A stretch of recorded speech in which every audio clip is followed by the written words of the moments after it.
Death is the one topic almost everyone avoids. We whisper about it. We fear it. We imagine it as darkness, as loss, as the end of everything we know. Since childhood, we are taught to see death as failure, as something tragic, something final, something to run from at all costs. But what if we've misunderstood it completely? What if death is not the shutdown, but the update? Not the end of the system, but the next version? It sounds impossible at first, even uncomfortable, but stay with the idea for a moment, because throughout history, humans have feared what they didn't understand, and often what they feared most turned out to be transformation, the illusion of finality. When a phone shuts down for an update, the screen goes black. From the outside, it looks inactive, unresponsive, gone, but inside something is happening. Code is being rewritten, systems are being reorganized, bugs are being removed. The device reboots, different, improved, evolved. Now imagine if death is something similar. From our perspective, the body stops, movement ends, signals go quiet. But what if consciousness, whatever it truly is not destroyed, only transitioned? We assume that because we cannot observe beyond the physical body, nothing continues. But that assumption is based on limitation, not proof. Just because we cannot measure something does not mean it does not exist.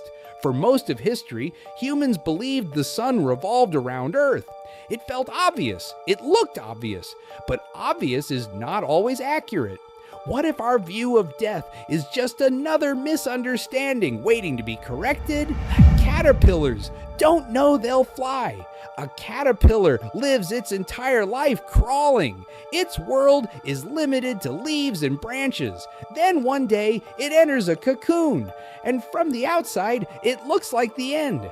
Stillness, isolation, disappearance. But inside that cocoon, the caterpillar dissolves, literally breaks down into something unrecognizable.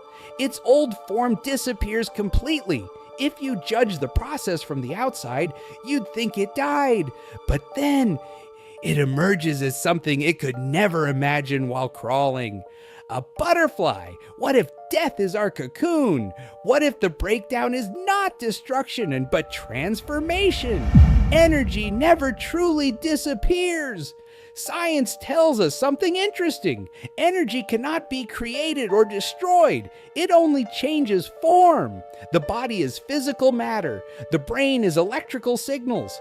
Consciousness, whatever it truly is connected to energy in ways we still do not fully understand. When a body dies, its matter returns to the earth. Its energy disperses, nothing vanishes, it transforms. We accept transformation in every other part of nature. Water becomes vapor, vapor becomes clouds, clouds become rain, seeds disappear into soil and return as trees. Stars collapse and become new galaxies. Nature does not waste. Nature evolves. So why would we assume that human existence is the only process that ends without transformation? The fear comes from attachment. The reason death feels terrifying may not be because of what happens after. It may be because of what we leave behind. The relationships, the unfinished goals, the identity we built. We fear losing control. We fear the unknown. But every major step in life once felt unknown. Being born was unknown. Growing up was unknown. Falling in love was unknown. Starting over was unknown. Yet every time we crossed into uncertainty, we adapted. Maybe death is the final unknown, not because it's darkness, but because it's beyond our current understanding. What if this is just the tutorial level? Imagine if this life is not the full game, but the training stage, a place where we learn empathy, pain, love, failure, growth, a limited environment designed to shape awareness.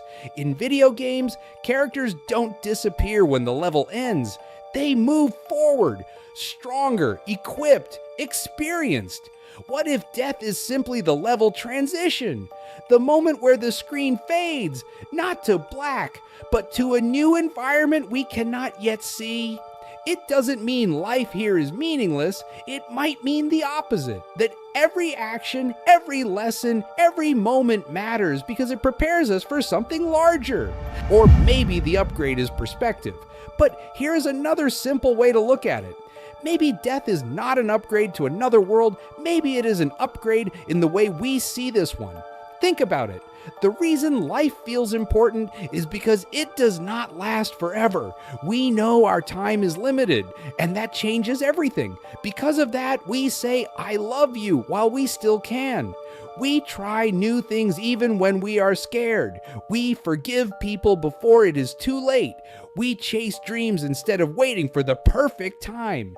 The fear of death may not be there to scare us. Maybe it is there to wake us up. Imagine if humans lived forever. We would say, "I'll start tomorrow. I'll fix it next year. I'll travel someday."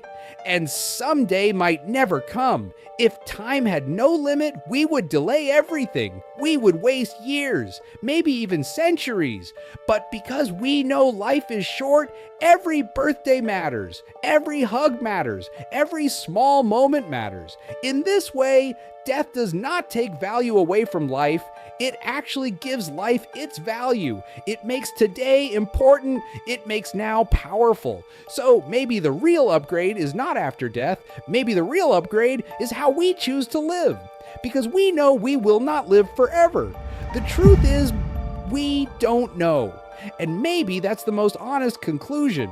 We don't know exactly what death is. Every religion offers a version.